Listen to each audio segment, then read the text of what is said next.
Welcome back to the Political Marketing Podcast with me, Benedict Pringle. This is the podcast that seeks to understand how election candidates, political parties, and campaigning organisations win hearts, minds, and votes. If you haven't yet WhatsApped your Politico friends to let them know about this superlative new show, I would love it if you did. Today, I'm very excited to be joined by Damian Lyons Lowe, founder and CEO of Survation, one of the UK's most influential market research firms. Welcome, Damian. Pleased to be here. So this conversation will hopefully be about what political parties really know about voters and how that understanding shapes strategy, potentially sometimes in a hidden way, potentially sometimes in a not so hidden way. And to kick us off, I was reflecting that I feel like there are basically two narratives on the use of market research in politics. One is that everything is polled and focus group to death, and we've lost the art of political gut instinct because of it. And the other is that the whole operation is a complete shambles and political elites are deciding what to do using the same info that we're all reading in the papers and listening to on the pods. As an insider, could you give us a sense of the reality of polling in politics? I think both of those things can be true at the same time, right? So there could be both of those things going on. And I think, that there is definitely a place for gut instincts.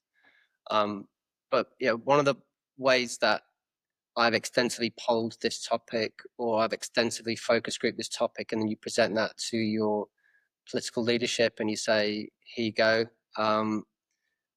Where that can go wrong is that if your gut instinct was that you framed the concept in quite a narrow way. For example, if you had a gut instinct that you were worried about immigration, losing voters on the topic of immigration to reform, and the question was, what should our immigration policy be to attract reform voters? That's fine, but perhaps that's the wrong question, because you might end up with if that was your question, you might have focus groups and polling with lots of reform attracted immigration concerned voters, and they would tell you this is what the policy should be. People think you should go very hard on immigration, and that will get reform voters back into the tent. But I think the question probably there should be, what should our immigration policy be in the context of all our other policies? What should the priorities be for us, and why? And then, if you move that one step further, which groups would be attracted by a tough immigration policy on migration and asylum, say, and who might it repel? And there's also a question of your credibility. So it's all very well polling something and saying, okay, I've polled this and I've focus grouped it and it's a really popular policy, but you need to make some other considerations. One is, are you a credible deliverer of that policy? So it could be, for example, that the Labour Party and Keir Starmer are not seen as credible on immigration. And so by talking about immigration a lot, even saying all the right things, there might always be a party to the right of them that says, well, we would be able to do it better. And we're not in power presiding over this small boats crisis that's never ending. We would do it differently.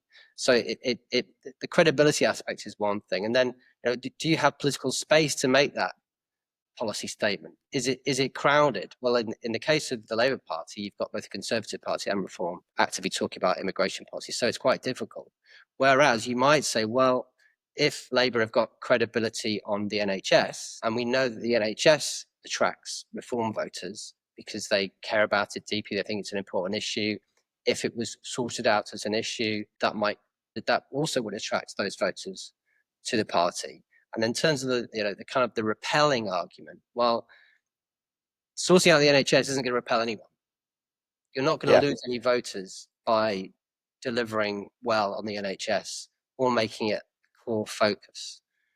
But trying to go hard on immigration rhetoric or asylum or migration rhetoric might well repel green-minded voters in the Labour Party sense, or Lib Dem-minded voters, or kind of liberal Tory voters. And you need all of those voters back, because a lot of those have been drifting away even since the 2024 general election. So I think sometimes the gut gets in the way of what should be. So obviously I'm going to say that research is really important because that's what we do. But you need to kind of think about, you know, what is the focus of the research, and how do you kind of consider everything in the round? And so that's a fascinating introduction to the really difficult decisions that politicians have to make and the role of polling. So taking that example, because I think that's a really interesting dilemma, which Keir Starmer is almost certainly facing. And can polling be used to help it? So is the pull of sorting out the NHS stronger than the poll would be if he tried to sort out immigration? Is there any way you can test those two things? Because they seem on the face of it to be such a hard thing to get to the truth of. Well, I think it's really difficult. I mean, there definitely is research and evidence that shows that that there's a linkage between people's concerns about economic fragility and cost of living, and attitudes to immigration being an important voting metric. So I think that if you were able to deal with everything else, I think immigration concern would subside, and so you might actually get a hit on that as well. It is very difficult to. People are very poor predictors of how they might behave in the future. You kind of might need to sort of guess a bit in terms of kind of look at some secondary indications rather than say, you know, would you be more likely to vote X if we did Y? That's sometimes not a very good question, but sometimes it's the only question that you might be able to ask in a situation. But you know, it's very difficult to work out the priorities. But for sure, we have seen a Labour Party position since the general election. We do know that the NHS waiting lists have moderately come down. We do know that people's concerns about the economy and cost of living have not really changed since the election. And we do know that immigration has gone up as an issue of salience for voters. So it kind of follows that the way that Labour has acted since the election has had those sorts of effects. If we did have, all we've really seen is kind of like a lack of control of immigration, and then the other issues not being addressed. I think people aren't feeling any better off now than they were a year ago, and they don't believe the NHS is doing better than it was a year ago. So it's difficult to know exactly which, if you push this lever in this way, with the result. But I think we have to sort of think about our common sense in the situation. I think, well, Yeah. Yeah, this is what we have. And you mentioned before about the fact that Labour have been shedding votes to the Lib Dems, or not votes, but, you know, the polling suggests that they are losing support currently from Labour to Lib Dems and Greens.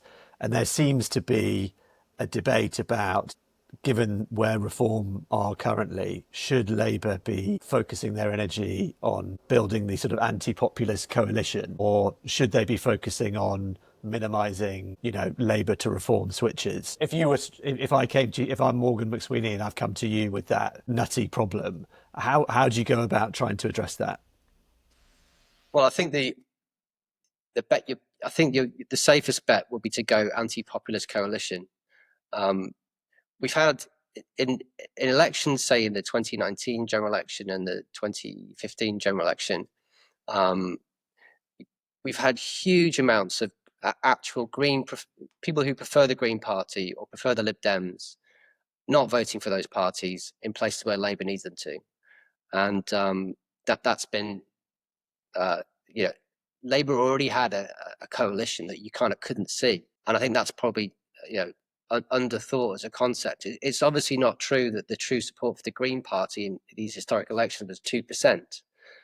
People were not voting Green because they were much happier that a Labour MP would prevail in their area than someone else. And I think that one of the things that we need to think about, if we imagine that things don't change a huge amount between now and the next general election, it's all very well people saying in a voting intention poll, I'm going to vote Green at the next election, or I'm going to vote Lib Dem. But for sure, people are still going to be tactically minded, and they're going to be, in the main, voting for the least worst. But Labour needs to be really careful that they don't become the worst in that election, or that people, you know, don't like Labour. They don't like them a bit less than Reform, but they just can't hold their nose and vote for Labour. So there's going to have to be a policy platform that the left and the green-minded people and Lib Dems a platform that they are happy to tactically back at the next election. And if you look at recent voting intention polls, and you look at a Lib Dem figure of up to 16%, 17%, and you look at a Green figure of 10, 12% in some polls, you not in normal course of business would be you'd be able to squeeze 3/4 of the Green vote.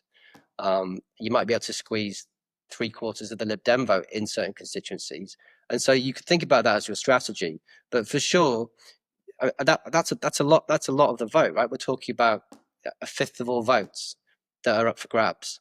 For example, you need to be constantly thinking about that. And if this term of Labour is defined by chasing reform voters, it's going to be very difficult for those people to then do their normal tactical voting, which we have seen in the last many elections. Yeah, I think that's really true. I don't see any signs that that is what the Labour Party is thinking about yet. Do you? No, I think that they appear to be single-mindedly focused on chasing the reform vote. I mean, it's not even in terms of the actual policies that are delivered. It's the things that they choose to be the focus and the way that they talk about things. And I think that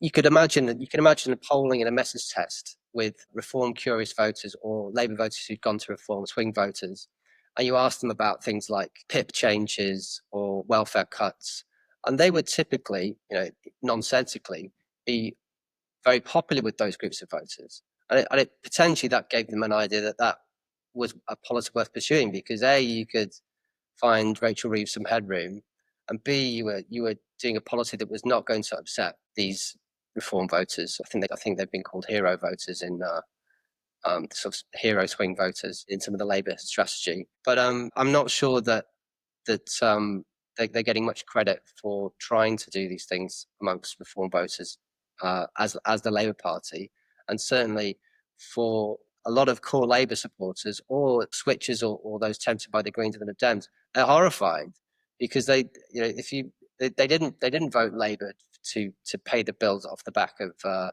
poor and the disabled. It's really not something that they lent their vote to Labour for. And so I'm wondering if some of this stems from the manner in which the Labour Party won the general election, in that they did try to be everything to everyone. And because of the state the Tories were in, they had such a mass of people considering them that, they almost just didn't want to put anyone off because everyone was thinking about voting for them. And so they didn't go deep enough with any particular segments. And so that problem that they never had to face up to, leading up to this general election, because basically everyone was considering them, they now have to decide in government who their voters are, and that's probably a harder thing to do in government than it is in opposition. If they wanted to try and almost belatedly segment their audience, how would they go about doing it? What are the nuts and bolts of a political segmentation? Well, so segmentation is grouping people based on their views, characteristics, behaviors, based on data rather than what we might think about them. So if you think about an example of a Green Party voter, you might think that Green Party voters are a bloc and they generally agree about different things and they have the same types of views on the economy and taxation, and they have a similar kind of left-right spectrum. But if you do a segmentation of Green Party voters, you find out that they can be really different. And that was borne out in the 2024 general election. So Green Party found that they have a sort of Corbyn type economic social policy type of a supporter. And they also have a almost conservative liberal type voters that really care about the environment with high salience, and maybe they're a reasonable alternative for those voters. But those voter groups in a segmentation would expose how many of each are there. So I'm thinking about, to work that out, I'm asking political attitude questions. I'm thinking about the demographics. I'm thinking about where people live. I'm thinking about income and education, on all those demographic indicators, and I'm using them to then make clusters of voters. And I'm clustering them based on their similarity. So I might say, well, my left Corbyn cluster is about the same size as my conservative, liberal, environmentalist cluster. They're the same size. I know that some of the things that would appeal to my segment A might repel segment B. So I need to think about my policy platform, national policy platform, very carefully. And then I might then choose to run my local campaigns different, because I know that one of my segments and my clusters is much more prevalent in the leafy shires, where I'm facing off against the conservative opposition.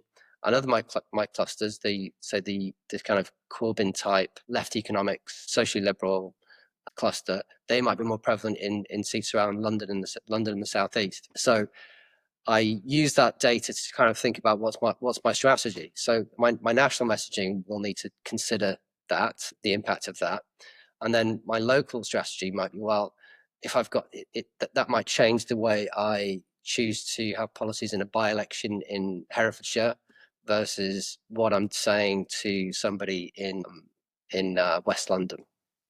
Yeah, I mean that is fascinating to hear, and the sort of the data science that goes into that is clearly pretty rigorous, as you say, mixing interest data with demographics, with geographics, with demographics. Everything is it's extremely complex. There are rumours that sometimes less scientific approaches used. For example, in the last general election, the Lib Dems were rumoured to have based their geographical targeting on whether there was a branch of Gale's Bakery. Are both valid? Is there room for art and science? Okay, so I inquired about the Gale's Bakery, and I was told that was a red herring, or that was the Gale's. But so the idea is, it's obviously, if it's a Gale's Bakery, then you are affluent enough to be the type of place where the Lib Dems would do well. I'm told that wasn't true.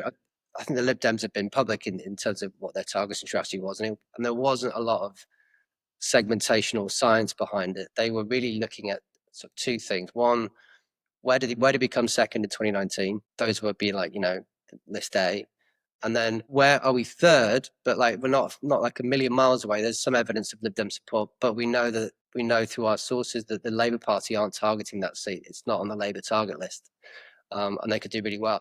So it's a problem for people like it was a problem for optimistic MRP models to say Labour's going to win in this seat, says the model, when actually Labour weren't trying to win the seat, and the Lib Dems were really trying hard to win that seat. And so some of the debates about who's the best placed party to defeat the Tories was a function of how the campaigning was actually done on the ground. It's very easy for the Lib Dems to run around in seats where they came third in 2019, where there's no Labour leaflets being given out, and no campaigning, and no Facebook messages are appearing in people's computers and phones to say that we are with the real alternative to the Conservatives. So yeah, so the Lib Dems in 2024 was more kind of, was that strategy. It was quite straightforward. There weren't really any other seats that really didn't define that.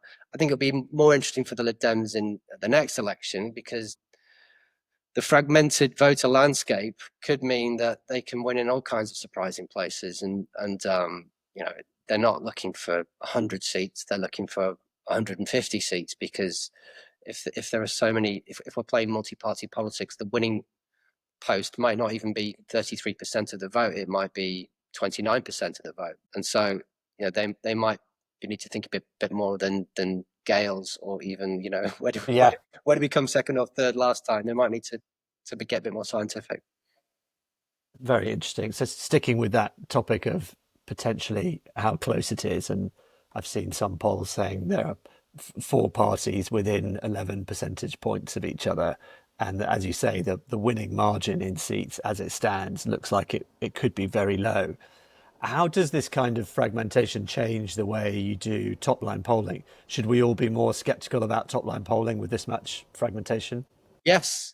Yeah, I think the skepticism will come in the form of, well, the first consideration is, in the end, people are generally trying to vote for the least worst in their constituency, and we have seen much more tactical voting when it comes to the crunch in elections than I've seen in my polling lifetime, which is only 15 years. But I feel like the electorate is really sophisticated, and people are having on-the-day conversations with their friends about, who do you think is the best placed party or the least worst party, or in what way is my vote not wasted? So the main consideration for looking at an MRP now that makes seat-based forecast is that people have found themselves often in a new constituency in 2024. So they've kind of got over that. I mean, a new constituency has got new dynamics.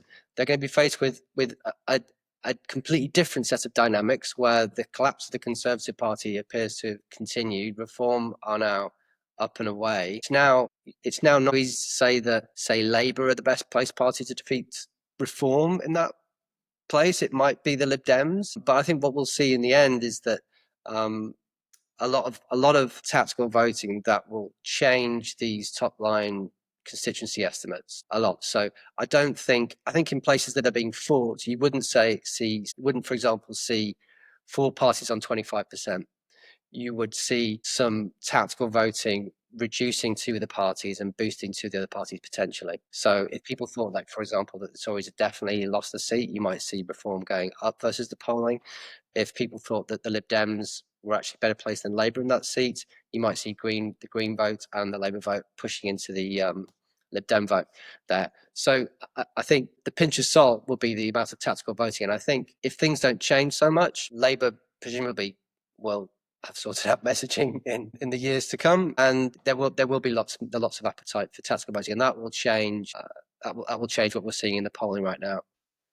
Given, and I think your point about tactical voting is so spot on, and I was shocked by how many people tactical voted in the last election according to exit polls, and given that it's likely to be more complex than ever, and people are going to be using these MRP polls to sort of basically decide how they're going to vote.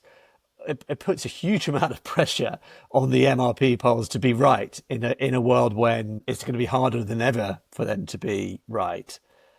And I guess it brings me to maybe a broader, more existential question. But polling is now so important to how parties shape their narrative. Obviously, in some countries, they ban polling to a degree in election time.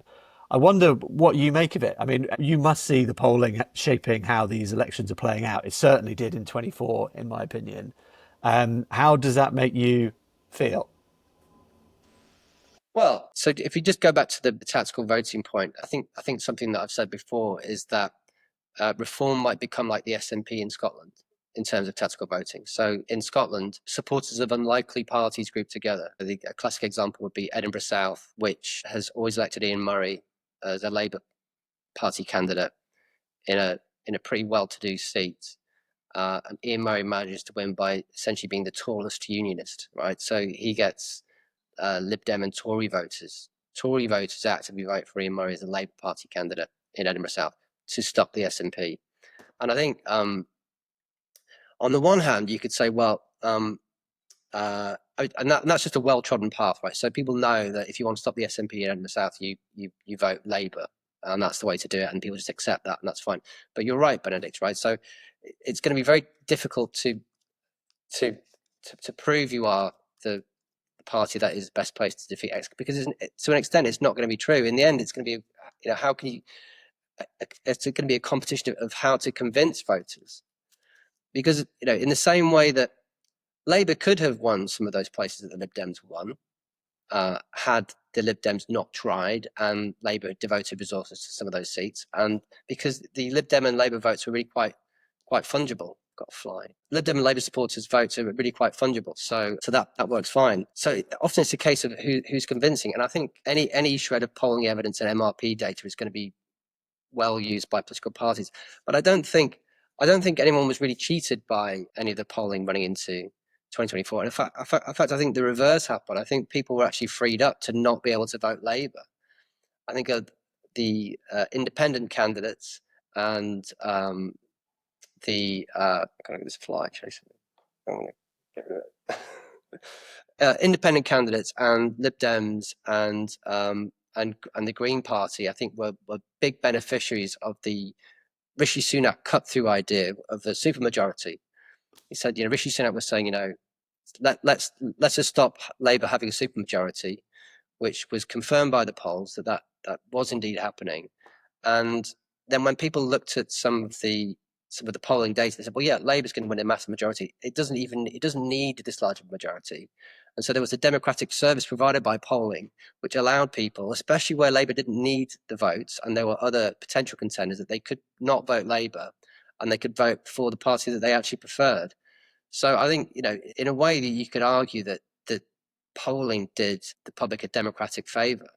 They were shown in the early part of the campaign, all pollsters and all MRPs were showing enormous Labour leads, and they came down as the campaign progressed. The public was shown what could happen if you do vote this way. A majority of the proportions that Labour won't need. They won't need, and they'll be essentially unchecked. You'll be able to ram through anything.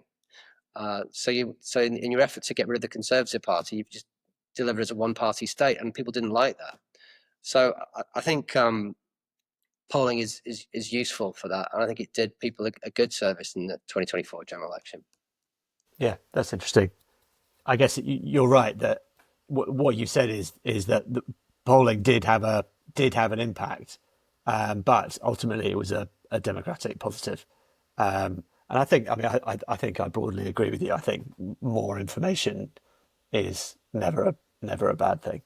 Yeah, and I think Reform did well out of that as well, because they were being told consistently by everybody. So Reform-minded voters who preferred Reform but had always thought that Reform was a wasted vote, as it almost always has been outside of by-elections, right? A UKIP vote or a Reform vote has been a wasted vote. It was clear that a vote for the Conservatives in so many places was a wasted vote, and the narrative had started to change on Reform, where you could vote Reform and potentially get Reform, or you could vote Reform thinking that Labour were going to win your seats, but it didn't matter because the Tories weren't going to win anyway. So you could literally vote Reform, and it was a free hit. And I think Reform probably did quite well out of the kind of polling situation. Yeah, no, I think that's right. One of the things that I've sort of been mulling is that on the couple of episodes prior to this, we discussed the notion that changing party leaders is generally a bad idea because it confuses voters and they have to go through a period of reassessing the party brand in relation to the leadership brand. And so in general, swapping leaders is probably not a good idea. And that said, Kemi doesn't seem to be cutting through yet for the Conservatives, but it seems to be the case that the mumblings are that it's too early to be worried and we need to give her time. Is there any way that you can structure polling so that it's less of a snapshot? Is there any way you can structure it to try and get into whether there are short-term things, for example, haven't seen enough of her yet, to what is properly baked in for the long term, which is, does not align with my values, is not for people like me? Are there different ways you can use polling to try and work out what is fixable and what isn't? Yeah. So, if we talk about, just to your final question, right? So if you talk about the Labour Party and Reform, and Conservative Party. So when we ask people, to what extent do you trust the following parties, which of the following parties do you trust most on the following issues, and you roll through all of the kind of the main issues of importance policy-wise, generally speaking, Labour are trusted more than Reform for many things. It is also true that Reform's promises, when we poll some of their promises in relation to their credibility or whether they will be able to do them without taxation, people aren't really sure about that either. They tend to think that they would have to raise taxes and so on. So I'm less concerned with leadership ratings than sort of broad kind of which party am I going to pick type judgments. Let's remind ourselves, right? So I wrote a piece for Mail Online before the 2024 general election. It's called Change Without Hope, and just pointing out that Labour are on the verge of a landslide. But when you looked at some of the data underlining it, there was a distinct lack of enthusiasm for Labour and for Keir Starmer. I think there was almost as many people were unfavourable about Labour, 35%, as were favourable, 41%. I don't think that's ever happened where a party has won a landslide. and they've only had a mild favourability rating. And I think in terms of Keir Starmer, so Blair, before the 97 general election with Murray, had a positive satisfaction rating of plus 22. At the same time, just before the general election, Starmer with Ipsos was on a negative rating of 18 before he started, 40 points behind Super Tony. So the extent to which liking the party leader is important, I think other people massively disagree with this.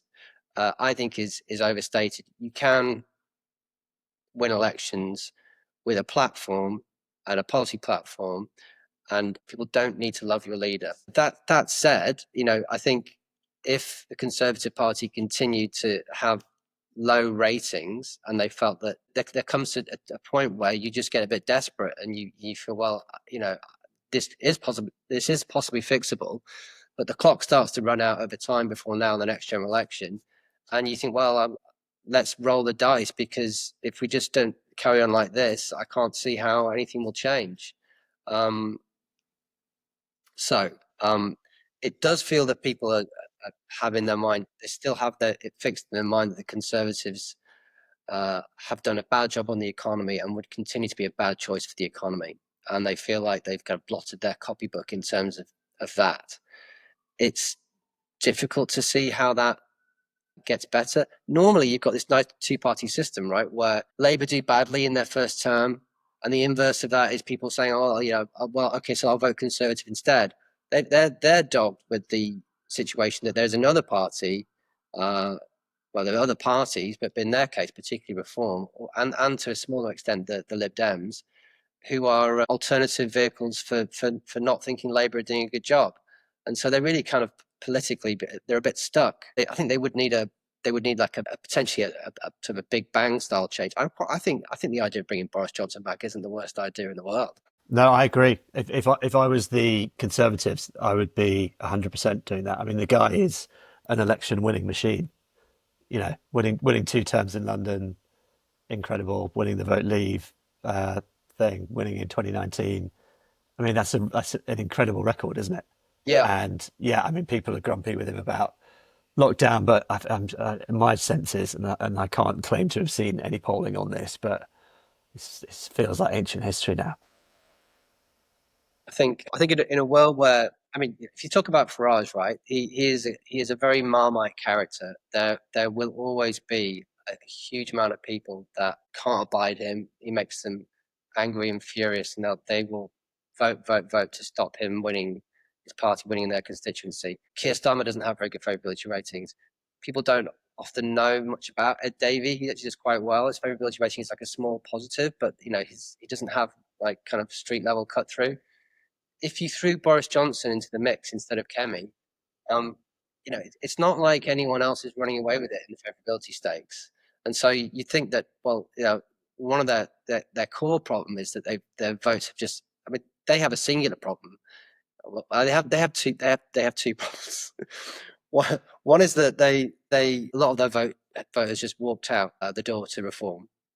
And then, similar to what I suggested at the beginning of the interview with Labour, in chasing that Reform vote, they then have lost another part of their electoral coalition, the kind of Cameron coalition, to the Lib Dems, where, and to a really lesser extent, the Green Party, but people who are in part of the broad church Conservative Party, they're losing those people. Now, Boris Johnson, whatever you think, did manage to preside over quite a broad church voter types when he was in charge of the Conservative Party. The Lib Dems were fully in check in 2019, for example. So it must be true that they were not losing votes in that direction.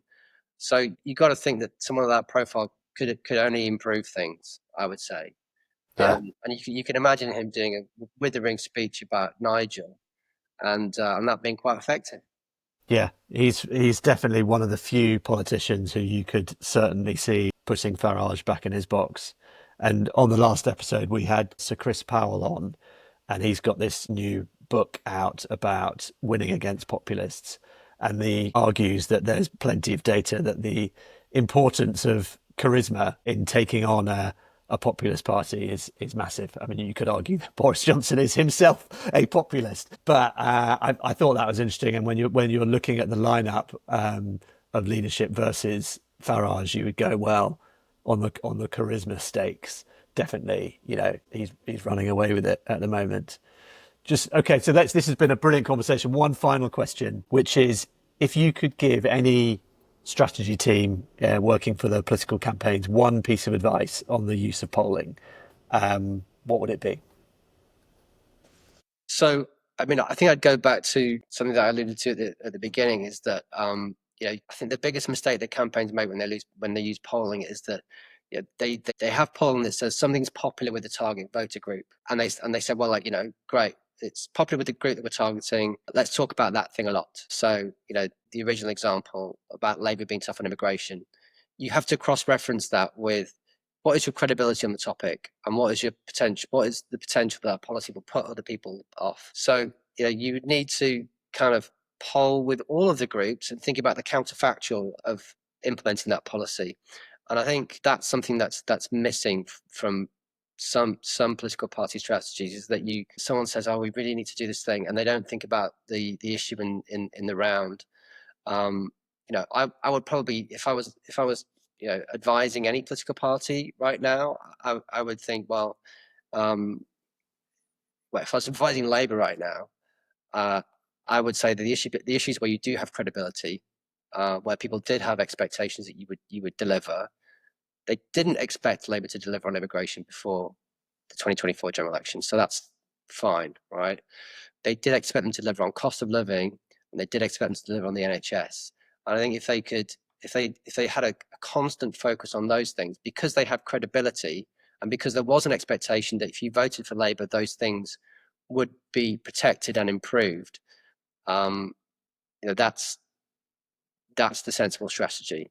So I think the biggest mistake you can make is just to look at a polling question and go, yeah. You also need to think about the trade-offs of having that policy, right? So it's not just, do I have this policy? You need to say, well, you could also do it this way. So which do people prefer? Are there different ways to crack a policy? And we saw that with small boats, right? There's lots of ways to try and address the small boats issues. You could describe the policy in lots of different ways, and the way that you deal with it could be just as popular in one that you think is extremely different to the other one. So I think just using polling as this thing is popular, so we should do it, that's probably the biggest mistake that people make. And my advice would be to think about how that policy exists in the round. Have you thought about your credibility on that policy? And have you also put up some trade-offs or alternatives when you talk about that? That's excellent advice, Damian. This has been such a great conversation. I really appreciate you coming on. That's all we've got time for, and we'll see you all again next time. Thanks, Damian. Thanks.